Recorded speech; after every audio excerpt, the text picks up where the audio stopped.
তৃণমূলের লোকজন নেতা টেতা এরা তো চোর ছ্যাঁচড় তোলাবাজ, এদের বাড়িতে তো রেড হবেই। চাকরি খেয়ে মমতা নিজে ওনার মুখে চাকরি খাওয়ার রক্ত লেগে আছে, সেই রক্ত উনি আঁচলে মুছেছিলেন, সেই আঁচলে রক্ত লেগে আছে। তাদের বাড়িতে তো রেড হবেই। তৃণমূলের লোকজন নেতা টেতা এরা তো চোর ছ্যাঁচড় তোলাবাজ, এদের বাড়িতে তো রেড হবেই। এরা কিভাবে উপার্জন করে,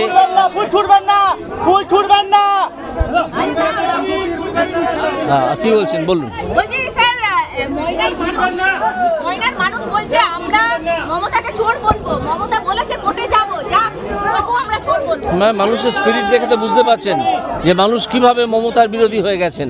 মমতা হয়তো এটা বুঝছেন না, মঞ্চে সেই উনি কত্থক নাচছেন, ওনার ভাইপোও নাচছে, এই নাচ কিন্তু 4 তারিখের পরে দেখা যাবে। পাঠাক না, আমি তো একটা গণতান্ত্রিক লড়াই তো হবে। চাকরি খেয়ে মমতা নিজে ওনার মুখে চাকরি খাওয়ার রক্ত লেগে আছে, সেই রক্ত উনি আঁচলে মুছেছিলেন, সেই আঁচলে রক্ত লেগে আছে। স্যার বিধানসভা ভোটে বলছে মমতা ব্যানার্জি বলছেন যে বিধানসভা ভোটে চুরি করে লোডশেডিং করে জেতা হয়েছে, এর বদলে আমি নেব।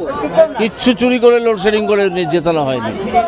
উনি চেষ্টা করেছিলেন অবৈধভাবে জিতে একটা সার্টিফিকেট নিয়ে নেওয়ার, সেইটা আটকে গেছে, সেখানে সৎ অফিসাররা ছিলেন, সেই জন্য। আজকে স্যার কাঁথিতে আজকে দুই নয় আরো দেখা গেল প্রায় 10-এর অধিক তৃণমূল নেতার বাড়িতে সিবিআই রেড করবে, ঠিকই করবে। তাহলে তো কেউ সিবিআই কোলে বসে নেই, একটা অভিযোগ না হলে সিবিআই যায় না। অভিযোগ, হ্যাঁ, আর সিবিআই যতক্ষণ না একটা প্রাইমা ফেসি কেস পাচ্ছে ততক্ষণ সিবিআই যায় না, যতদূর আমি জানি।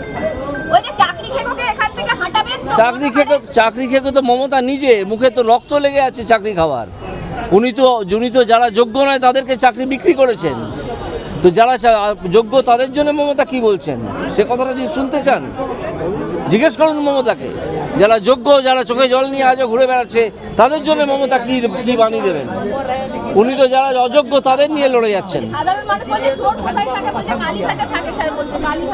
কালীঘাটে কেন, শুধু ক্যামাক্সিটেও থাকে, অন্যান্য জায়গাতেও থাকে। আপনারা দেখুন না কত জায়গা থেকে চোর বেরোয়।